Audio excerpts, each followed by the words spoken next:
मित्रांनो, आज आहे 5 जून आणि सलग मागच्या 2 दिवसापासून राज्यामध्ये काही ठिकाणी पाऊस पडतोय। मात्र कालपासून त्याची व्याप्ती वाढताना मॉडेलनुसार स्पष्ट दिसते आहे।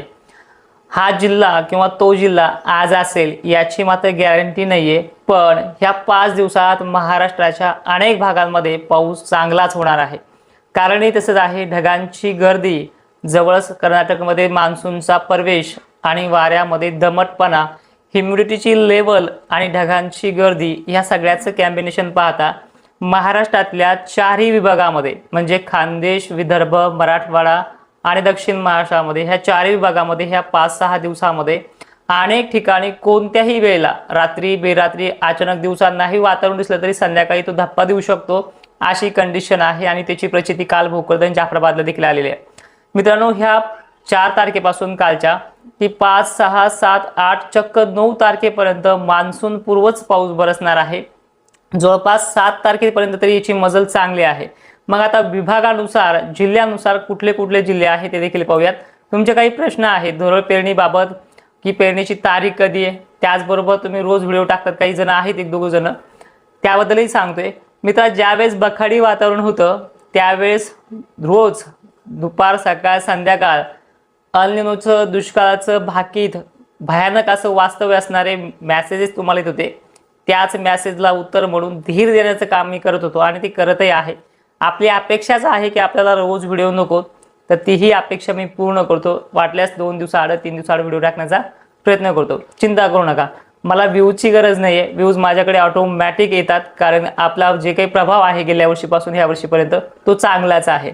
ठीक आहे, तर बघा, आज सुद्धा नांदेड जिल्ह्यामध्ये, परभणी, जालन्यामध्ये, त्याचबरोबर थोडासा खानदेशचा नंदुरबार, शहादा, जळगाव भाग, पश्चिम महाराष्ट्रात अनेक ठिकाणी असा स्थानिक वातावरणाचा पाऊस संध्याकाळपर्यंत दाखल होऊ शकतो।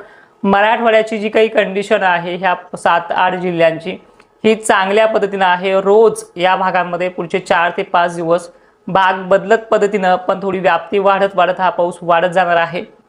आणि त्याचबरोबर विदर्भाच्या अकोला, अमरावती, चंद्रपूर वगैरे भागामध्ये सगळे भाग तो घेणार नाही एकदम 1 किंवा 2 दिवसामध्ये, पण हळूहळू करत हे भाग घेण्यासाठी वातावरण हे चांगलं पोषक राहिलेलं आहे आणि ते वाढत जाणार आहे, कमी नाही पण वाढत जाईल। त्याचबरोबर छत्रपती संभाजीनगर, अहिल्यानगर, नाशिक क्षेत्रातली परिस्थिती सुद्धा सुधारणार आहे, पण या भागामध्ये सुधारून उपयोग नाहीये।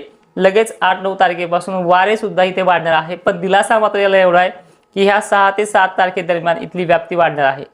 एक चांगली आणि मोठी व्याप्ती असणारी तारीख म्हणजे 7 जून आहे, कारण की या 6 आणि 7ला म्हणजे उद्या आणि परवा दिवशी छत्रपती संभाजीनगरचे सर्व तालुक्यामध्ये काही ठिकाणी चांगला दिलासा मिळणार आहे, जसा काल भोकरदन जाफराबादमधल्या काही भागांना मिळाला आहे। त्याचबरोबर अहिल्यानगरचा समावेश सुद्धा यासाठी पोषक आहे।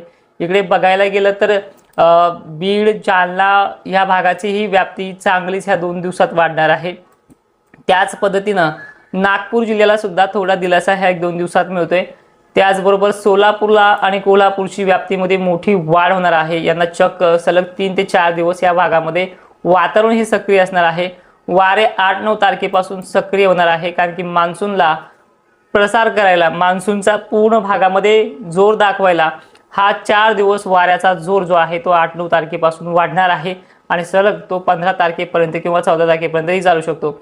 याच दरम्यान मान्सून संपूर्ण महाराष्ट्रात पसरू शकतो आणि मान्सून आला की हळूहळू का होईना तो भाग घ्यायला, पण त्याची सर्वक्षम जी पद्धत आहे, पेनवतच कोणा पण अख्ख्या तालुक्याला पडण्याची क्षमता जी आहे ती 15-16 पासून स्टार्ट होते। आणि विशेषतः म्हणजे तुम्हाला मागे पण पोस्टरच्या माध्यमातून 31 मेला, 28 मेला आणि 25 मेला सुद्धा सांगितलंय की मुंबईमध्ये 6 ते 7 तारखेपर्यंत दाखल होऊ शकतो, तो त्याच्याही अगोदर दाखल होण्याचा अंदाज आहे।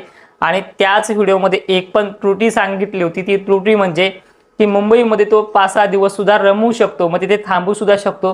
त्यामुळे ह्या धुरळ पेरणीच्या तारखा आणि पेरणीचे सल्ले आपल्याकडनं नाही, कारण की धुरळ पेरणी तारखा आपण आतापर्यंत अनेक लोकांच्या सक्सेस करत आलेलो आहे, पण एखाद 2 जर याच्यामध्ये 5 बोटं सारखी नसतात, कारण की एखाद्याचं नुकसान झालं, बाकी हे जे काही 90% लोक आहेत हे शांत राहून मजा बघतील, पण तो एकटा इतका परेशान करेल की 12 महिने परेशान करेल। त्याच्यामुळे ती धुरळ पेरणी तारीख नाहीच द्यायची यावर्षी।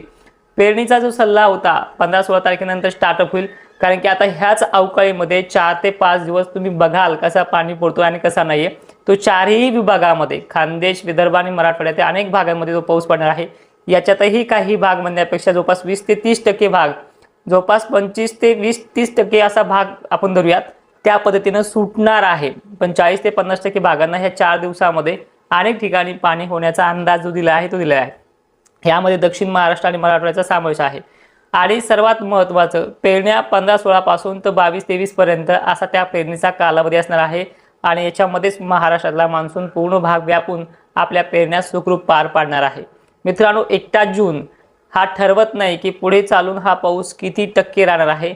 हा जुलै महिना आणि जून महिना पावसाच्या बाबतीत कमकुवत असतोच, पण यापेक्षाही महत्त्वाचं रिटर्न मान्सून सुद्धा खूप चांगला आहे. त्यामध्येच आपल्या धरणाचे तळ्याचे प्रश्न देखील मिटतील. धरणाच्या बाबतीत आम्ही एक मॅसेज पडले, त्या मॅसेजच्या नुसारच तुम्हाला सांगतोय की ही पद्धत जी आहे मान्सूनची, ही 2 महिने कमकुवत असते, पण याच्यामध्ये पिकं उगून वर आली की लगेच पुढचा काळ देखील सक्सेसफुली ठरतो आहे. आणि महाराष्ट्राचा आत्तापर्यंतचा इतिहास आहे, एकदा उगून वर आलं की त्याचं खळच झालंय अशी पद्धत महाराष्ट्राची आहे. आणि यानुसार कमेंटमध्ये सुचवा पुढील कंडिशनचा कुठल्या गोष्टी समस्येचा तुम्हाला अंदाज पाहिजे, त्या अंदाजानुसार आपण व्हिडिओ बनवूयात. जय शिवराय.